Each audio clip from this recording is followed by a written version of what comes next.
Para o nosso bazar. Abra comigo a sua Bíblia no livro de Atos dos Apóstolos,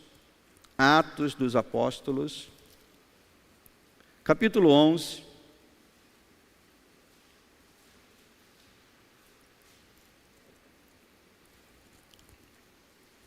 A partir do verso 19, o título da nossa palavra nesta noite é Simplesmente Cristão. Simplesmente Cristão. Atos, capítulo 11, a partir do verso 19, diz assim: Então, os que foram dispersos por causa da tribulação que sobreveio a Estevão, se espalharam até a Fenícia, Chipre e Antioquia, não anunciando a ninguém a palavra, senão somente aos judeus. Alguns deles, porém, que eram de Chipre e de Cirene, que foram até Antioquia, falavam também aos gregos, anunciando-lhes o evangelho do Senhor Jesus. A mão do Senhor estava com eles, e muitos, crendo, fizeram o quê, meus irmãos? Se converteram ao Senhor. A notícia a respeito deles chegou aos ouvidos da igreja que estava em Jerusalém, e enviaram Barnabé até Antioquia. Tendo ele chegado e vendo a graça de Deus, alegrou-se e exortava a todos que, com firmeza de coração, permanecessem no Senhor. Porque era homem bom, cheio do Espírito Santo e de fé, e muita gente se uniu ao Senhor. Partiu Barnabé para Tarso à procura de Saulo, e tendo-o encontrado, levou-o também para Antioquia, e por todo um ano se reuniram naquela igreja e ensinaram numerosa multidão. Em Antioquia foram os discípulos, pela primeira vez, chamados de quê, meus irmãos? Foi ali o momento em que essa palavra surgiu, cristãos, né? Foi a primeira vez. A Bíblia registra o primeiro momento em que essa palavra passou a existir no mundo, em que essa palavra passou a ser usada, primeira vez em que eles foram chamados de cristão. Nosso Deus e nosso Pai amado, nós te damos graças, Senhor, por tudo aquilo que o Senhor tem feito ao longo da história, e quando lemos textos como esse, Senhor, nosso coração se alegra, Pai, de ver, ó Deus, que a obra que permanece hoje, meu Pai, ela começou há tantos anos atrás, nossos irmãos, nossas irmãs, ó Deus, que vivendo a verdadeira fé, nossos irmãos e irmãs que dando o verdadeiro testemunho, Senhor, foram chamados pela primeira vez de cristãos, Senhor. Este termo, esta palavra, ó Deus, que traz consigo algo tão valioso, porque nos liga a Cristo Jesus, o nosso Salvador. Por isso, Senhor, ensina-nos nesta noite, através da Tua palavra, Pai, para que honremos este título da mesma maneira, Senhor, que os nossos irmãos do passado fizeram, para a glória e louvor do Senhor, em Cristo. Amém e amém. Os irmãos podem se assentar. Às vezes tem coisas que eu tenho muito bem gravada na minha memória, mas tem coisas que eu não tenho bem gravada na minha memória, mas tem ali um pedaço dela, e aí com esse pedaço às vezes eu tento me lembrar, né? Mas eu não me recordo muito bem em qual programa televisivo. Eu acho que era, porque certamente isso era, eu estou falando aqui de coisas quando eu era criança, tá? Quando eu era criança, né? Mas talvez tenha sido em algum quadro do programa do Silvio Santos. Eu creio aqui que todo mundo que tem cabelos brancos viram pelo menos o Silvio Santos em alguma parte da sua vida, né? Eu falo isso porque hoje nós vivemos a era da TV a cabo, onde temos 300 canais para a gente poder escolher o que vai assistir, né? Ainda temos a internet com mais 200 bilhões de coisas que a gente possa assistir. Mas houve uma época que a gente não tinha, só tinha 5 canais para a gente assistir, isso se a televisão era boa. É ou não é, meus irmãos? Isso se a televisão era boa. Que quando a televisão não era boa, só pegava 1 ou 2 canais e a gente ficava obrigado a assistir aquilo, vamos assim dizer, sempre, né? Sempre. E eu me lembro que na minha infância a gente assistia muito Silvio Santos, meus pais assistiam, e a gente era obrigado a assistir também, porque era o único canal que pegava, ou era um canal bom. E eu me lembro, mais ou menos, que havia um quadro, eu acho que era no programa do Silvio Santos, onde a foto do rosto de uma personalidade era coberta com peças que dificultavam a visualização, né? Era colocado lá um quadro com retrato de uma personalidade meio tampada, meio borrada assim, né? E na medida em que eram retiradas essas peças, o participante daquele quadro precisava descobrir quem era a personalidade. Obviamente que ele ganhava mais dinheiro se ele descobrisse com menos peças que fossem retiradas, né? Então, aquela imagem era coberta com muitas coisas para dificultar, né, a identificação de quem era aquele personagem. Eu penso, irmãos, que uma dificuldade semelhante acontece também quando nós precisamos responder hoje em dia uma simples pergunta: o que é um cristão? Se você tiver que responder essa pergunta, o que é um cristão?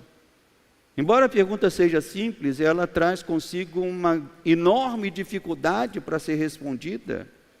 As respostas serão variadas, vamos assim dizer. Por quê? Porque alguém que, por exemplo, se converteu e cresceu na nova vida, como eu, né? Eu converti em 86, a minha vida toda foi na Igreja Nova Vida, faço parte da Nova Vida há quase 40 anos. Alguém que cresceu e viveu o tempo todo numa igreja, pode pensar que ser cristão é ser alguém que segue o modelo, né, um modelo ensinado e praticado na sua igreja. Então há uma percepção de que ser cristão é ser mais ou menos como a nossa igreja é. Isso acontece na Nova Vida, isso acontece na Assembleia de Deus. Se você conhece uma pessoa que seja da Assembleia de Deus, como se diz aí, um assembleiano raiz, né, aquele que tem muito tempo, ele também vai ter a mesma percepção de que um cristão tem que ser alguém que siga ali o modelo, a prática da Assembleia de Deus.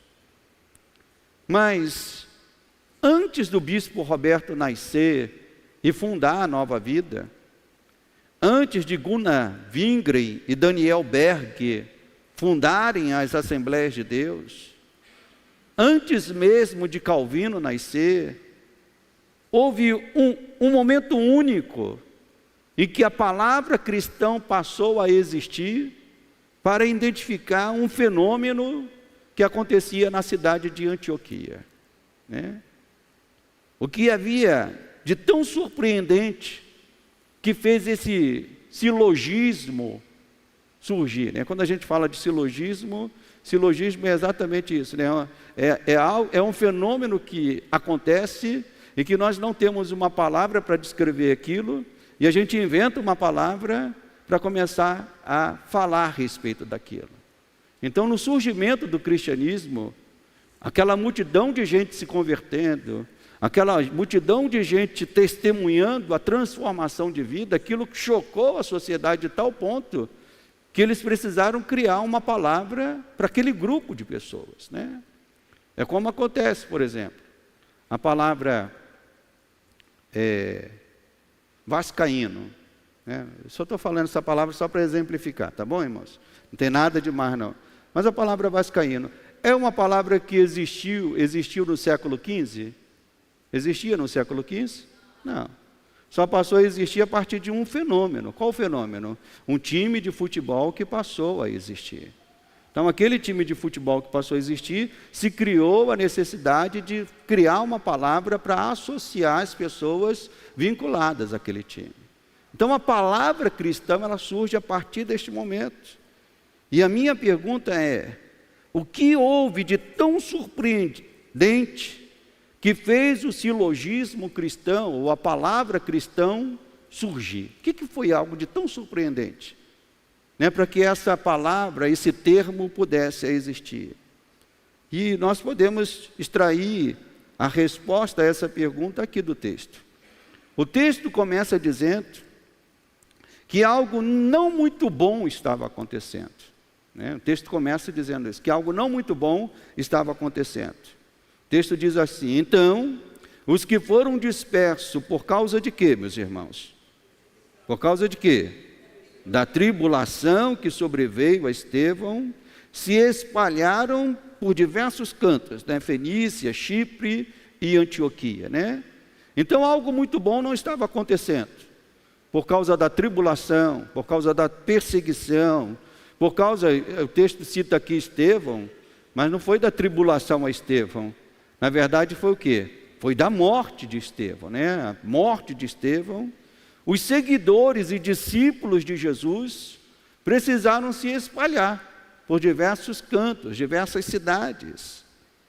E seja no passado, seja no presente, nós entendemos com isso que Deus faz caminho, meus irmãos, para a propagação do Evangelho seguir e alcançar mais vida. Nós vemos a perseguição, nós vemos a tribulação, nós vemos a morte, mas Deus lá em cima está vendo outra coisa que muitas vezes nós não percebemos. Por meio disso, Ele está fazendo a sua palavra o quê? Se espalhar, a sua palavra chegar em diversos cantos. No caso da igreja primitiva, este caminho de propagação do Evangelho se deu pela chamada dispersão. Eles precisaram se espalhar, eles precisaram, né, ser dispersos. Na verdade, o que eles queriam era fugir, estar seguros. O motivo, quando a gente fala de um motivo real, é por conta da perseguição, da tribulação. O que aqueles cristãos fizeram? Vamos ir para um lugar seguro. Vamos ir para a cidade de Chipre, vamos ir para a cidade da Fenícia, vamos ir para Antioquia. Eles procuravam um lugar seguro. Mas Deus, acima disso, queria levar o evangelho de salvação a outras pessoas. O mesmo acontece hoje, né? Pessoas mudam, pessoas vão de uma cidade para outra em busca de oportunidade, mas se tratando de cristão, Deus pode usar isso para levar o seu evangelho a outras regiões. É algo maravilhoso quando a gente vê o surgimento de igrejas. Eu que acompanho isso, eu que sou pastor, que converso com muitos outros pastores que estão inseridos nesse meio ministerial. A história de muitas igrejas que surgem a partir disso. Às vezes de um irmão, imagine, um irmão que está aqui na Vila São Luís, é membro da igreja, aí chega: pastor, fui transferido pelo meu trabalho lá para a cidade de, sei lá, no interior do sul do Brasil, no interior do nordeste do Brasil, né? Fui transferido pelo meu trabalho para lá. E às vezes essa pessoa vai lá e Deus está lá em cima dizendo: eu quero que a minha palavra seja propagada neste lugar. Então, quantas igrejas se abriram através desse movimento que é feito, seja de mudança de trabalho, no caso aqui bíblico, uma mudança por conta de perseguição. E Deus faz com isso que o seu evangelho seja espalhado. E o texto diz que eles começaram a pregar o evangelho, pessoas começaram a se render a Jesus, e aqui entra um fator importante para ser destacado, né? Um verdadeiro cristão, né? Nós estamos respondendo a essa pergunta, base da nossa mensagem, né? O que fez o termo cristão surgir? Por que aquele grupo de pessoas que começaram a se converter necessitaram ser chamados de cristão? E aqui vem um fator importante a ser destacado.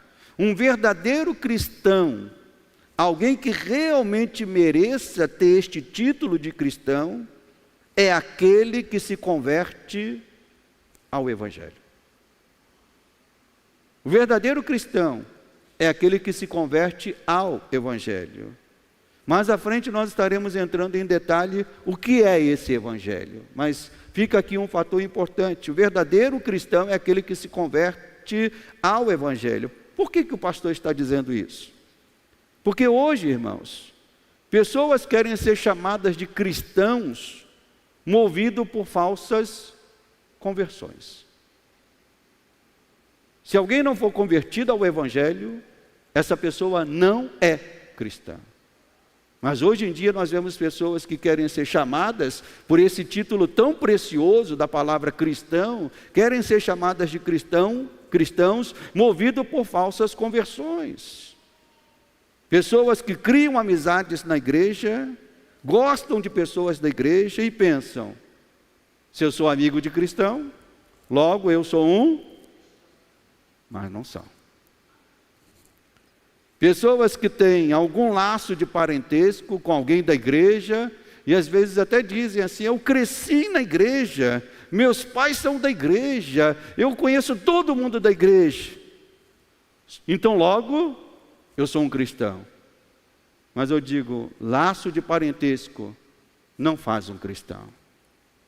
Ou ainda, pessoas que movidas por conveniências querem ser chamadas de cristão. Então, o fator importante que nós tiramos aqui do texto é esse: que cristãos são aqueles que se convertem ao evangelho. Alguém só pode ser chamado de cristão quando ouve o evangelho e, movido pelo Espírito Santo, se reconhece um pecador e se rende a Cristo. Sem essa dinâmica, essa pessoa não merece o título de ser um cristão. E o verso 20 do texto nos mostra muito bem isso. Diz aqui o verso 20: alguns deles, porém, eram da cidade de Chipre e de Cirene, e que foram até Antioquia, falavam também aos gregos, ou seja, aos gentios, anunciando-lhes o que, meus irmãos? Anunciando-lhes o que, igreja? O evangelho do Senhor Jesus. Eles não estavam anunciando a igreja de Antioquia, dizendo: vamos lá para a igreja, a minha igreja é melhor, a minha igreja é mais legal, vamos lá para a igreja, o meu pastor é nota 10. Não. O anúncio deles era um só: o evangelho que produz salvação, o evangelho que produz transformação. Então é importante destacarmos isso, que um verdadeiro cristão é aquele que se converte ao evangelho. Certamente nós queremos pessoas na igreja, quanto mais pessoas queremos que essas pessoas estejam, mas acima de tudo, nós queremos que essas pessoas estejam convertidas a Cristo, rendidas a Cristo. E um grave problema que acontece em muitas igrejas hoje é que elas elaboram muitas vezes um programa avançado para atrair pessoas a seus cultos e fazê-los se converter, mas se converter à igreja. Nós vemos programas elaborados da igreja. Esses últimos dias, navegando na minha rede social, eu vi um pedaço de uma postagem de um pastor renomado que anunciava que teria na sua igreja um homem, e ele estava fazendo lá o convite, era um convite importante, era até aqueles convites que a gente não quer nem ver, mas a gente vê porque é um anúncio às vezes pago, aparece, então estava lá e ele estava anunciando que na sua igreja estaria ali, determinado dia, um especialista para ministrar às pessoas que fossem à igreja sobre o poder da mente e o poder das emoções. E quando eu vi aquilo, eu falei: meu Deus do céu, o que fizeram com a igreja do Senhor? Por isso é que nós vemos, irmãos, talvez isso explique o que está acontecendo em nossos dias. É por isso que nós vemos cristãos produzindo péssimos testemunhos, pois muitas conversões do nosso tempo não são provenientes daquilo que é a única fonte que transforma vidas. E que fonte é essa? O evangelho de Cristo Jesus. Então, se não for o evangelho, ainda que essa pessoa carregue o nome cristão, ela de fato não será um cristão, porque o que transforma a vida é uma coisa só, é o Evangelho de Cristo Jesus. Amém, igreja? Graças a Deus que Antioquia não foi este caso. Eles não estavam fazendo propaganda da igreja. Eles não estavam fazendo propaganda de Barnabé, de Paulo. Não, eles estavam fazendo o anúncio do Evangelho de Cristo. Então as conversões eram verdadeiras. E por conta disso, o testemunho deles chegou longe. Olha o que diz aqui o texto.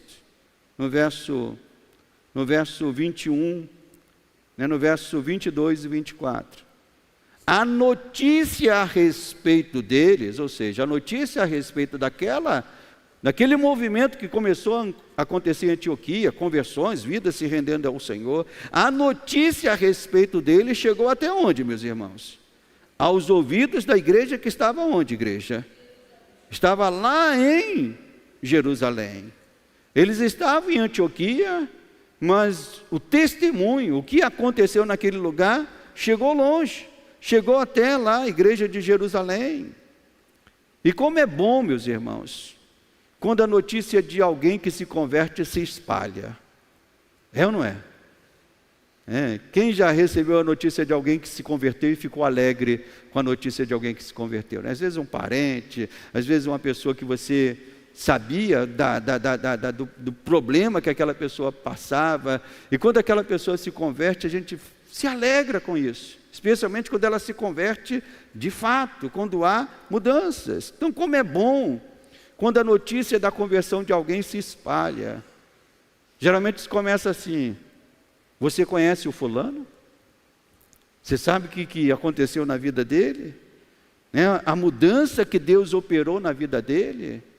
Eu conheço pessoas que eram traidores da sua esposa, pessoas que eram mulherengos, e que se converteram e se tornaram um novo homem. Irmãos, isso é algo que glorifica o nome do Senhor. Testemunho que transforma. E certamente foi isso que aconteceu em Antioquia. Vamos imaginar aqui. O Evangelho começou a ser pregado, multidão de gente começou a aceitar a palavra do Senhor. Daqui a pouco era um assunto só na cidade. O fulano agora, olha como que ele está transformado. Olha o que aconteceu na vida da ciclana. Olha o que aconteceu ele. As pessoas que se rendiam ao Evangelho começaram a ter uma mudança de vida. Que abandonaram os cultos aos ídolos, aos deuses falsos. Começaram a abandonar as práticas pecaminosas. Pessoas largaram os vícios. Irmãos, vamos imaginar isso aqui acontecendo, não vou nem falar Caxias, vamos falar isso acontecendo só na Vila São Luís. Só na Vila São Luís. Os bares começando a ser fechados ao nosso derredor. Os bailes funks começando a silenciar. Os vizinhos que nos perturbam tanto na tarde de domingo com seus pagodes e funks, agora botando louvor para adorar a Deus. Meu Deus, que maravilha seria. Foi mais ou menos isso que começou a acontecer em Antioquia. Foi algo tão tremendo que as pessoas começaram a ver ali o testemunho. E aqui também entra um outro fator importante a essa pergunta. O que foi algo de tão surpreendente que fez aquelas pessoas serem chamadas de cristãos? E isso é um fator importante. O verdadeiro cristão, meus irmãos, é aquele que produz um testemunho de transformação. Então, um verdadeiro cristão é aquele que se converte pelo Evangelho, e o verdadeiro cristão é aquele que produz um testemunho de transformação. Se não houve transformação nesta pessoa, ainda que ele possa estar dentro de uma igreja, ele não merece esse título de ser um cristão. Infelizmente, esse aspecto da verdadeira conversão, da verdadeira mudança, tem sido deixado de lado e tem se priorizado com coisas como, mais ou menos assim: vem e seja mais um entre nós. Nós queremos que pessoas entrem neste lugar. Queremos que as pessoas sejam um entre nós. Mas acima de tudo nós queremos que sejam pessoas transformadas pelo poder do Evangelho de Cristo. O que aprendemos ao ler esse texto é que a conversão, meus irmãos, é algo maravilhoso. Quem se lembra do dia da sua conversão aí? Eu me lembro hoje. Eu me lembro o exato momento da minha conversão. Eu me lembro até a roupa que eu estava me vestido no dia da minha conversão. Eu me lembro. Estava mal vestido. É por isso que eu lembro. Mas era um jovem, né? Era um jovem. Foi um culto da juventude. O bispo Weber estava lá pregando para os jovens da igreja ali da Itatiaia. Minha irmã tinha se convertido e eu queria ir lá para ver exatamente isso que aconteceu em Antioquia. O que aconteceu na vida dessa menina para ela ter uma transformação tão grande assim? O que está fazendo ela ir querer para a igreja o tempo todo? E a minha pergunta era essa: eu vou lá ver o que está acontecendo. E aí eu programei de ir num sábado, mas me distraí, perdi o horário e não fui naquele sábado. No outro sábado eu já estava quase perdendo o horário, mas me lembrei a tempo, corri para casa, botei uma calça jeans, botei um casaco rosa e amarelo. Os irmãos conseguem imaginar o pastor de rosa e amarelo? Meu Deus do céu, né? E fui para a igreja. Mas no dia que eu entrei naquele lugar, eu ouvi a palavra de Deus, o Evangelho de Cristo, eu me rendi ao Senhor naquele dia. Eu me converti naquele dia, né? A conversão é algo maravilhoso, irmãos. É o pontapé inicial, é o início da nossa transformação. Mas aqueles irmãos, mesmo tendo suas vidas transformadas pelo Evangelho, precisariam dali em diante também terem um outro cuidado. E o texto também nos mostra. Verso 22 diz que a notícia a respeito dele chegou até os ouvidos da igreja em Jerusalém, e a igreja de Jerusalém só queria saber da notícia. A igreja de Jerusalém só disse assim: que coisa maravilhosa, tem um monte de gente se convertendo lá em Antioquia. O que a igreja de Jerusalém fez? O que está aí no texto? Eles fizeram algo, eles enviaram Barnabé até Antioquia. Tendo ele chegado e vendo a graça de Deus, alegrou-se e exortava a todos que com firmeza de coração permanecessem no Senhor. Então aqui entra também um fator também importante. A salvação e a conversão é algo maravilhoso. Mas nós entendemos que ao abrirmos o nosso coração para o Evangelho, nós também precisamos ser pastoreados. Nós precisamos ser direcionados por pessoas que Deus coloca. E eu chamo a atenção para uma forma de ser cristão que hoje em dia está por aí, mas que é estranha à Bíblia. É uma forma de ser cristão não bíblica. Pessoas que querem ser chamadas de cristãos, mas não querem ser pastoreadas. Eu sou cristão, mas não preciso de pastor, não preciso de igreja. Quem já ouviu pessoas dizendo isso? Uma vez eu já era pastor. Eu trabalhava ainda numa empresa e descendo no elevador, 2 pessoas também desceram comigo, e 2 jovens, e uma conversando com a outra, uma disse para a outra assim: eu vou na igreja, mas esse negócio de pastor querendo se meter na minha vida, eu não quero saber disso não. E eu era pastor, estava no elevador. Me deu uma vontade de dizer para ela: minha filha, você precisa... Estava evidente que a coisa que ela mais precisava era de quê, meus irmãos? Era de um pastor, ela precisava ser pastoreada. A primeira coisa que aconteceu quando o número de convertidos começou a crescer ali em Antioquia, a primeira coisa que aconteceu foi designar, para aquele lugar, pessoas capazes de fazer o quê? Pastorear aquele grupo. E eu digo que uma das grandes bênçãos que Deus nos dá em todos os tempos é termos pastores para nos pastorear. Hoje eu estou nessa missão de pastorear os irmãos aqui. Bispo Weber exerceu esta missão por 29 anos aqui. E eu pergunto, quem teve outros pastores antes do Bispo Weber? Quem teve outros pastores? Irmãos, eu lembro dos meus pastores com alegria. Pastor Santiago, pastor Wagner. Hoje o meu pastor é o Bispo Walter, junto com os outros bispos. São os meus pastores. Louvo a Deus por estes homens, porque eu considero isso uma bênção de Deus, ter pastores para nos pastorear. É maravilhoso quando Deus levanta Barnabés, como levantou aqui, para pastorear. Por quê? Porque homens que tenham esse perfil aqui, olha o perfil de Barnabé, verso 24. Porque era homem o quê, meus irmãos? Bom, cheio do Espírito Santo e de fé. Eu quero que Deus traga homens assim, para estar cuidando de nós. É ou não é, meus irmãos?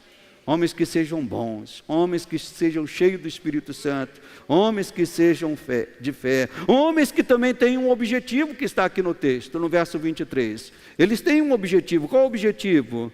Tendo ele chegado e vendo a graça de Deus, ele alegrou com aquela igreja. Mas ele exortou a todos que fizessem o quê? Com firmeza de coração, permanecessem no Senhor. Eu louvo a Deus. Hoje sou pastor aqui da igreja, mas eu louvo a Deus pelos pastores que Deus colocou na minha vida. Uns mais duro na linha. Os irmãos nem imaginam como era o pastor Santiago. O Heber também já ouviu histórias do pastor Santiago, Muitas histórias. Era pastor linha dura. Mas como foi uma bênção de Deus na nossa vida. Pastor Wagner, um homem de Deus, um homem abençoado. Bispo Walter, um homem de Deus. Eu louvo a Deus pelos meus pastores. Quem pode dizer assim, eu louvo a Deus pelos meus pastores? Porque ser cristão, irmãos, é estar aberto para isso, para ser pastoreado. Se você vê alguém que tem esse sentimento de dizer, eu não quero pastor na minha vida, ele está indo contra aqui o que nós vemos aqui na Bíblia. Porque aquela igreja, quando foram chamados de cristãos, uma das primeiras coisas que se fez para aquele grupo foi colocar homens que pudessem liderar. Então, resumindo o que foi dito até aqui, nós podemos dizer que um cristão verdadeiro é alguém que abraça o Evangelho, é alguém que produz um testemunho de transformação, e alguém que tem alegria de ser pastoreado. Você pode identificar essas características na sua vida? Você pode identificar, dizendo assim, essas 3 características que o pastor falou, eu identifico na minha vida. Então eu lhe digo, você é um cristão. Porque você foi transformado pelo Evangelho, está produzindo um bom testemunho e tem a alegria de ser pastoreado. Mas além destas características, há uma que compreende, eu diria que um esforço e algo que demanda um longo prazo. E aqui no texto diz aqui nos versos 25 e 26, que Barnabé fez esse trabalho inicial, mas lá no verso 25 ele diz o seguinte, e partiu Barnabé para Tarso à procura de Saulo, e tendo encontrado, levou Saulo para onde, meus irmãos? Para Antioquia, e por todo o ano se reuniram naquela igreja, e faziam o que naquela igreja? Ensinaram numerosa multidão.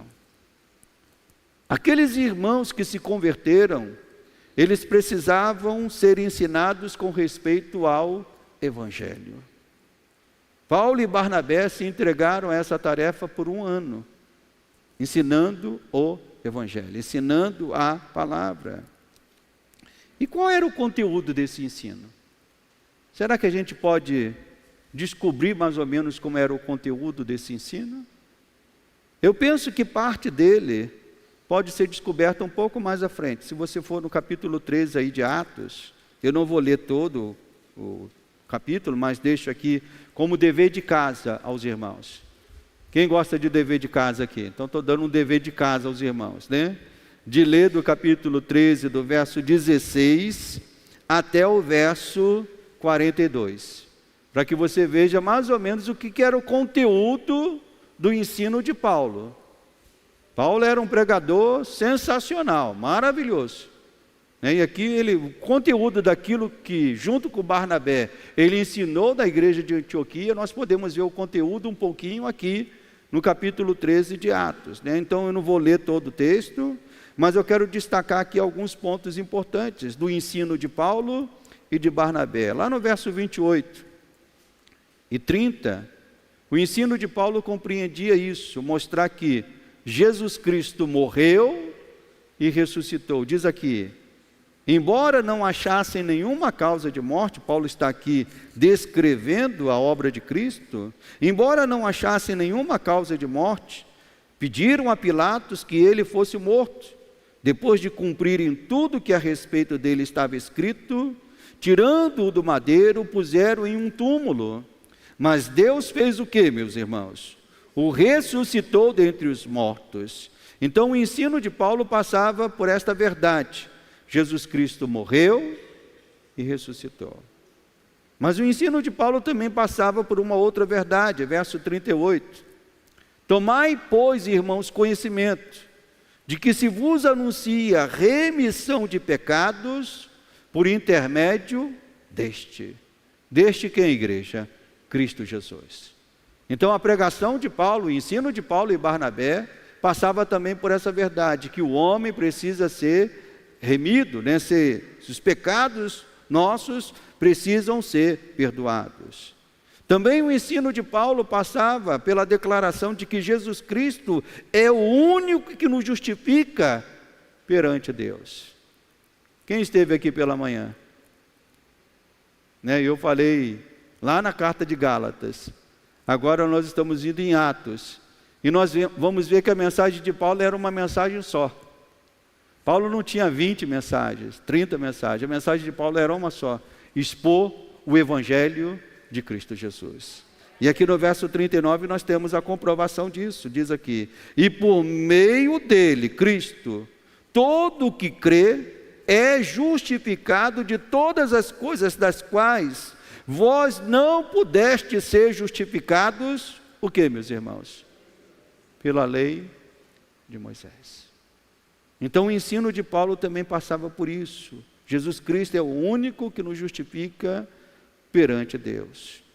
Então a mensagem do Evangelho, irmãos, seja o que Paulo pregou, seja o que Lutero e Calvino pregaram, seja o que Bispo Weber, Josenildo, Wagner, Santiago, Jorge, seja quem for, a mensagem do Evangelho não pode ser alterada. A mensagem do Evangelho é única. A mensagem do Evangelho não pode ser alterada. Por quê? Porque ela é única e suficiente para salvar pecadores. Qualquer igreja, se quer realmente fazer com que as pessoas se tornem cristãs, ela só pode pregar uma verdade, a verdade do Evangelho. O Evangelho continua sendo o único agente transformador e mais, gerador de cristãos. Se a gente quer gerar cristãos de verdade, só há um caminho para isso: pregar o Evangelho. O Evangelho que transforma. Então, voltando ao texto base, Atos 11, não foi à toa, meus irmãos, que o texto diz que pela primeira vez eles foram chamados de cristãos. Porque o que estava acontecendo ali era algo novo, era algo inédito, era algo tremendo, era algo maravilhoso. E o meu desejo, irmãos, é que isso volte a acontecer nos nossos dias. Quem tem esse desejo? Que isto volte a acontecer nos nossos dias. Pessoas sendo transformadas, pessoas sendo mudadas. Mas para isso, é necessário voltarmos à simplicidade da fé cristã.